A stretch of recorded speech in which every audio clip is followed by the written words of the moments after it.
I am live. I'm reading out of Elysium. Return to Elysium. It is a book which plays in the 2nd century BC. It is the life of Joan Grant as Lucina. She has lived in Greece on Elysium, and she has gone to Rome now, and she met Nigellus, who is a senator, and they kissed in the last chapter. This is chapter 10, entitled Twilight. Because of Nigellus, I found it difficult to remain unaffected by my patients. Their emotions were now real to me, their troubles a menace, because I knew that I could so easily discover myself equally vulnerable.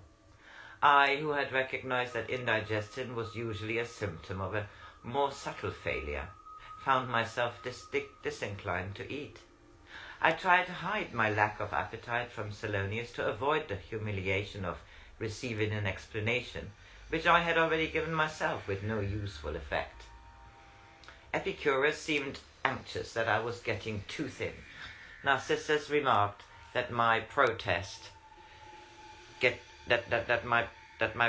against resembling the Roman matrons appeared excessive.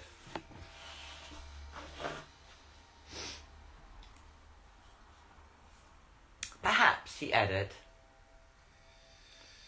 my taste is becoming blunted through this foreign environment. No doubt in Greece I should have agreed that the shadows under the cheekbones were a sign of the proud spirit, which proves the flesh is too well disciplined to make undue demands. Portia implored me to drink goat's milk and added cream to every dish. At least I had the decency to tell her I would eat when I got home, and she never realized that the vines flourished on the rich diet, which I often had to bury while the household slept. I think Tyrone knew this small deceit, but kept his counsel and showed by an added kindliness that he was aware I was unhappy.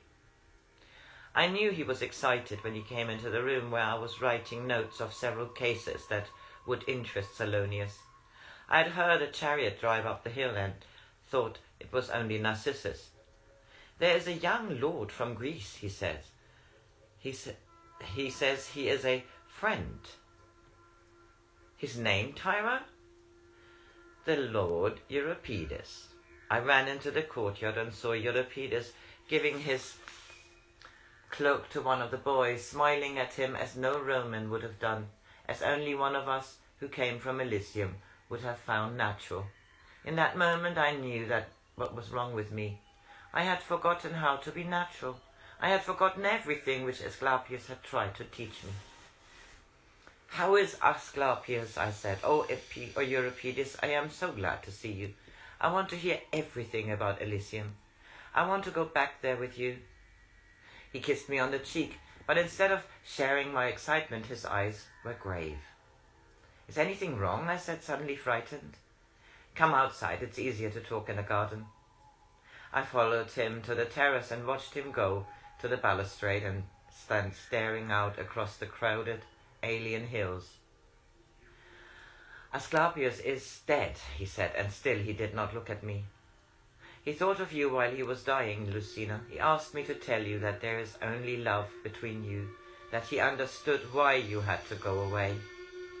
Loneliness was cold as a sword. Now I should never be able to tell Asclepius that he had been right. Now I should never be able to return to Elysium in search of the courage to believe in love between equals. Now I should never learn how to be kind instead of only benign, to be brave enough to receive instead of only giving what I dare not accept. I heard a woman crying sharp, desperate sobs that tore the throat like skeleton fingers. He can't be dead, I heard her say. He can't be dead. If he is dead, Lucina killed him, and she isn't a murderess, she isn't. Lucina is only a fool who hurts herself so badly that she is cruel. But she isn't really cruel. She's only unhappy. He gave her everything and she threw it away. But people don't die because the things they have given are thrown away. They are sorry, but later they are happy because they learn they are right. The people come home and tell them they are right. I heard Tyro's voice, and Euripides asked him which was my room. Portia was there, or was it Elissa? She was kind as only Elissa had been kind. I was a child afraid of the dark, yet there was a lamp burning among the shadows. So I had gone to see Porgius, whom everyone else called Culchas. He had given me the poppy drink.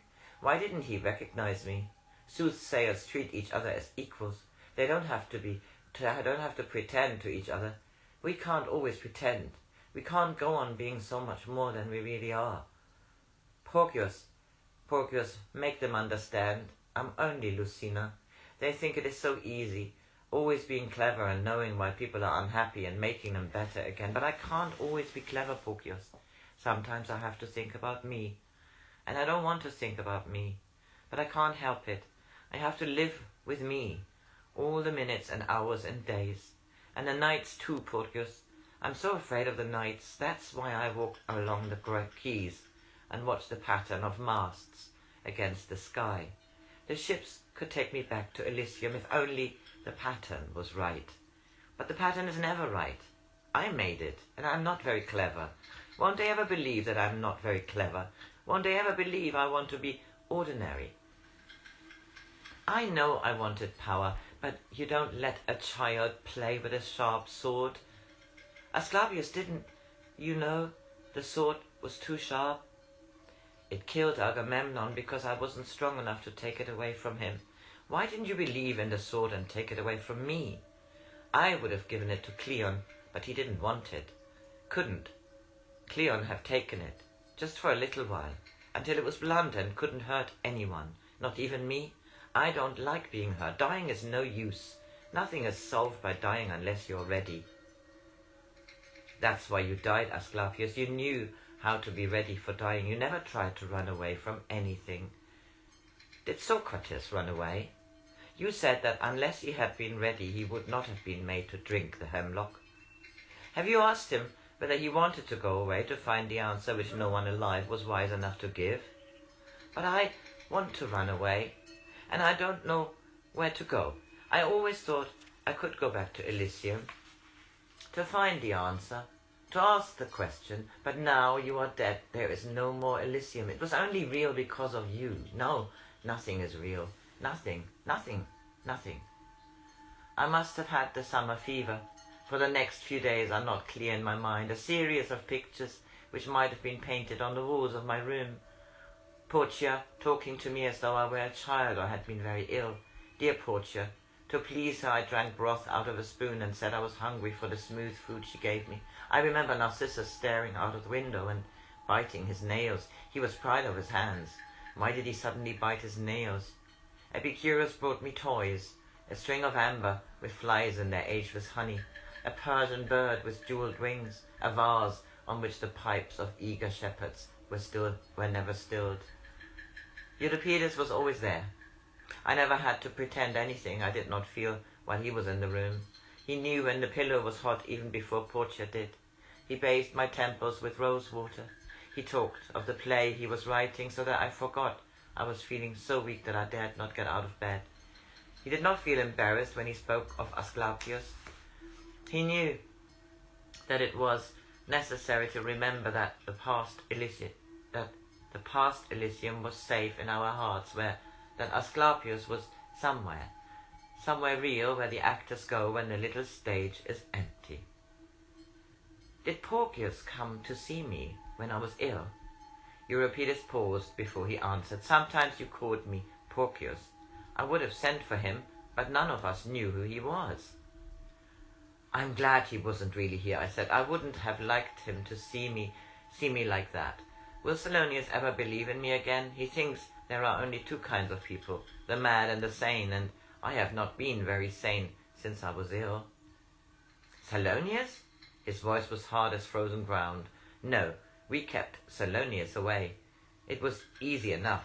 Epicurus said it would be unwise if he came here. It was not difficult to keep Salonius away. Why do you hate him? We should have starved if he hadn't given me a chance. A chance to do what? To make him rich? To make yourself so unhappy that you wanted to die? He's not an enemy. He didn't know why I got so tired of everything. Don't be angry with him, Euripides. He didn't realize I was unhappy. Do you want to go on working for him? I must. I've got nothing else.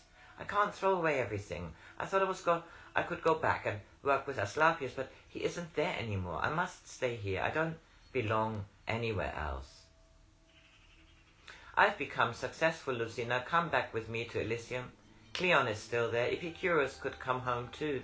I think he's weary of outwitting Romans. Should I go back to a house which was empty because the man who had built it had gone away to the real Elysium? Cleon would still be there, a little older, but nothing would change Cleon. He could fall in love with a new Lucina, who had learned how to be clever with men, at second hand from matrons and heterae. I could marry Cleon, have children, occupy myself with kind, trivial things. I should no longer have to weigh each word, each small decision, that to some might make the vital difference between health and sickness, between freedom and a continued slavery to fear. I should be able to pretend that it was of great importance whether we ate pigeon or hare for the evening meal, to find security in a well-planned orchard, to share laughter with children who, because I was their mother, grew strong in freedom. The days would be filled with small, beneficent triumphs. But I had grown beyond Cleon. He could never be more than my eldest child, beloved, indulged, and at least secretly despised, and at last secretly despised. And his children would be healthy, but too easily well-mannered. None of them would be really mine, for I knew I was not of the nature which can breed children after its own pattern. My children would always be like their father, and it was not Cleon whom they might resemble if I were to love them without regret. I can't leave Rome, I said, as though I made some decision which was unimportant because inevitable. I've made my life according to a pattern I decided a long time ago, and it is stronger than me, this pattern I have made. Have you forgotten that the future is fluid? If I write a play, I'm free to change it from tragedy to laughter, and if the characters rebel, I burn the manuscript and write on a clean page. He came to sit on the edge of the bed and held both my hands. Lucina, you have written a play for yourself to act, and suddenly realized that the heroine is to be pitied. Don't follow the old lines. Speak what is in your heart. Tell the chorus that they must learn new words to describe the actions. You cannot stop a play once the actors hold the stage. I have done it, Lucina, in the largest theatre of Athens, when I suddenly realized that the last act was wrong. I stopped the play and had the money given back to the audience. There was an uproar, and it was considered a proof that I was either a genius or a lunatic.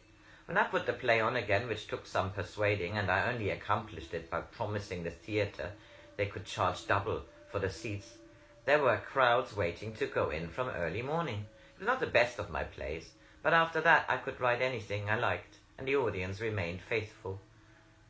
But I don't want to go back to Greece. I know you don't, but you have got to be honest with yourself, Lucina. You intend to stay here because you want Nigellus. I sat up. What do you know of Nigellus? Has he been here? Now, don't get excited. You talked about Nigellus when you were too ill to be discreet.